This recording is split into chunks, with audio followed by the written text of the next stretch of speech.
Hello friends, my self जय Naik, motivational speaker and business coach. Modi सरकार के पहले कार्यकाल से सरकार और न्याय व्यवस्था के बीच जो तनाव शुरू हुए हैं वो खत्म होने का नाम नहीं ले रहे, बल्कि हमें दिन ब दिन उसमें अलग अलग मोड़ दिखने मिल रहा है। हाल ही में लॉ मिनिस्टर किरण रिजिजू ने चीफ जस्टिस ऑफ इंडिया को लेटर लिखते हुए कहा है कि जितने भी जजेस के अपॉइंटमेंट्स है उस सिस्टम में सरकार का रिप्रेजेंटेटिव शामिल किया जाए। इसको चीफ जस्टिस अभी क्या जवाब देंगे वो आने वाला वक्त ही बताएगा, लेकिन इसके पहले ऐसे कई विवाद हुए जो जजेस के अपॉइंटमेंट और सरकार को लेकर, लेकिन फिर भी हर बार जजेस का यही मानना है कि जो भी जजेस का अपॉइंटमेंट होगा वो कॉलेजियम सिस्टम से ही होगा। अब ये कॉलेजियम सिस्टम क्या है और सरकार और न्याय व्यवस्था के बीच में क्या क्या विवाद हुए हैं जानेंगे विस्तार से इस वीडियो में। लेकिन उसके पहले अगर चैनल पे आप नए हो तो चैनल को अभी सब्सक्राइब करें, बेल आइकॉन के बटन को अभी दबाएं और वीडियो को अंत तक जरूर देखें।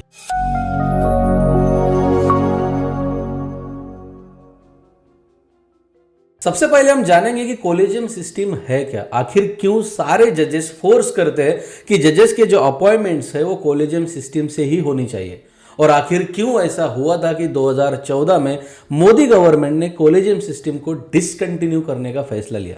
जानेंगे विस्तार से। पहले हमें इस चीज को जानने के लिए थोड़ा इतिहास में जाना होगा।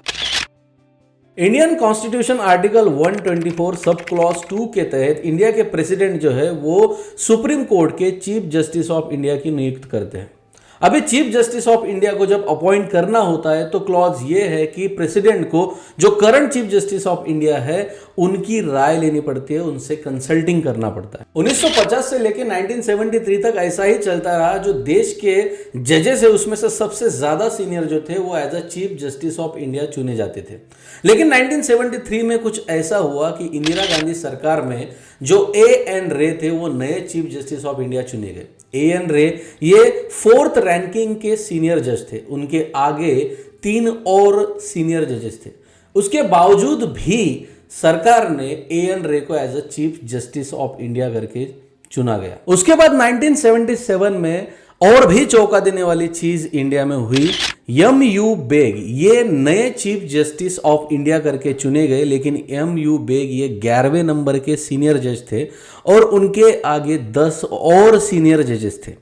राष्ट्रपति ने इस समय पे किससे कंसल्टिंग किया और किसकी राय ली, ये चीजें सुप्रीम कोर्ट के जजेस को कुछ भाई नहीं, और उनको ऐसे लगा कि सरकार को अभी इस चीजों पे पुनर्विचार करना चाहिए कि जिस तरीके से अपॉइंटमेंट हो रहा है वो सही है या गलत। और इसी टाइम से दोस्तों सरकार और न्याय व्यवस्था के बीच में तनाव शुरू हो गया।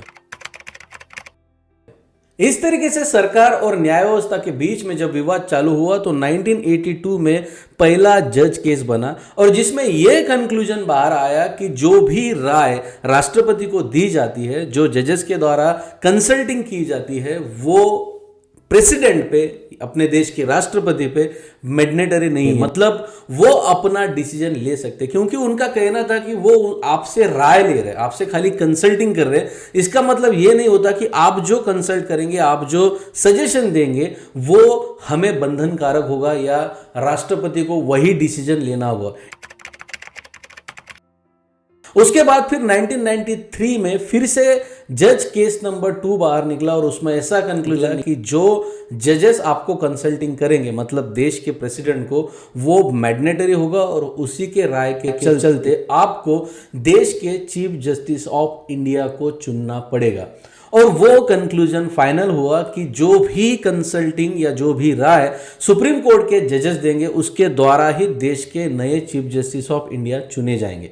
लेकिन उसके साथ में एक क्लॉज ये भी डाला गया कि चीफ जस्टिस ऑफ इंडिया ये सिंगल आदमी नहीं रहेंगे जो प्रेसिडेंट को राय देंगे, उनके साथ 2 और जजेस रहेंगे। ऐसे करके एक चीफ जस्टिस ऑफ इंडिया और 2 और नए जजेस, ऐसे 3 लोगों की एक टीम बनी, और वो प्रेसिडेंट को सजेस्ट करती थी कि देश के नए चीफ जस्टिस ऑफ इंडिया कौन बनेंगे।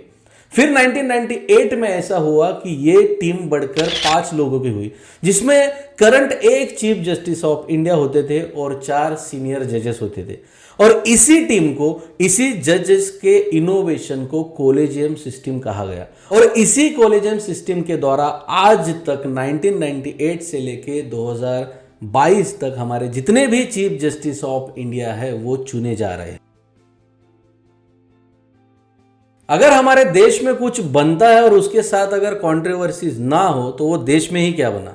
उसी तरह कॉलेजियम सिस्टम जब 1998 में बनी उसके साथ कंट्रोवर्सीज भी आई।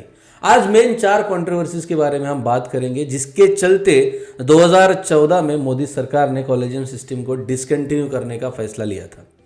सबसे पहली कॉलेजियम सिस्टम की जो कंट्रोवर्सी है वो ये है दोस्तों कि सरकार का मानना है कि ये अनकॉन्स्टिट्यूशनल है और ये सही भी है, क्योंकि 1998 में चीफ जस्टिस और अन्य 4 जजेस के द्वारा बनाई गई ये सिस्टम, इसके लिए कॉन्स्टिट्यूशन में कोई अमेंडमेंट्स किया गया नहीं है। ये कंप्लीटली अनकॉन्स्टिट्यूशनल है लेकिन गलत नहीं है। दूसरी कंट्रोवर्सी ऐसी है कि जजेस अपने अंदर ही ऐसे फैसले ले रहे हैं कि कौन चीफ जस्टिस ऑफ इंडिया बनेगा, तो लैक्स ऑफ ट्रांसपेरेंसी ये एक कंट्रोवर्सीज की तरह देखा जाता है। और उसके बाद तीसरा जो पॉइंट है वो नेपोटिज्म को बढ़ावा दे रहा है कि जो जजेस अपने फेवर के लोग हैं उनको ही आगे लाके नए चीफ जस्टिस ऑफ इंडिया और अन्य जजेस की अपॉइंटमेंट करते हैं। और चौथा ये भी कंट्रोवर्सीज कहा जा रहा है कि जो जूनियर टैलेंटेड जजेस है उनको इग्नोर करके जो सीनियर जजेस है उनको ही आगे लिया जा रहा है। इसी कंट्रोवर्सीज के चलते 2014 में मोदी गवर्नमेंट ने 99th अमेंडमेंट करते हुए कॉलेजियम सिस्टम को डिसकंटिन्यू किया और नई नेशनल जुडिशियल अपॉइंटमेंट कमीशन की स्थापना की। 2015 में सुप्रीम कोर्ट ने इस कमीशन को ही अनकॉन्स्टिट्यूशनल बताते हुए खारिज कर दिया और इसको बंद कर दिया और कहा कि जो जजेस की नियुक्ति है वो कॉलेजियम सिस्टम द्वारा ही होगी। अभी ऐसा नहीं है दोस्तों कि सारे डिसीजन कॉलेजियम सिस्टम द्वारा जज ही लेते हैं। जज कॉलेजियम सिस्टम में एक चीज करते हैं कि जितने हाई कोर्ट्स के जज अपॉइंट करने हैं उनकी लिस्ट बनाते हैं और वो मिनिस्टर ऑफ लॉ को भेजते हैं। अगर चीफ जस्टिस ऑफ इंडिया को भी अपॉइंट करना है तो उनका नाम लॉ मिनिस्ट्री को रिकमेंड किया जाता है। अब लॉ मिनिस्टर एक तो यहां पे नाम एक्सेप्ट करती है और जो नाम उनको फेवर में नहीं लगते उनको रिजेक्ट करके वापस भेजा जाता है और यह प्रोसेस फिर दोबारा से होती है। और इसी प्रोसेस के चलते आज हमारे देश में कई जजेस की कुर्सियां खाली पड़ी है और उन्हीं के चलते लाखों केसेस पेंडिंग पड़े।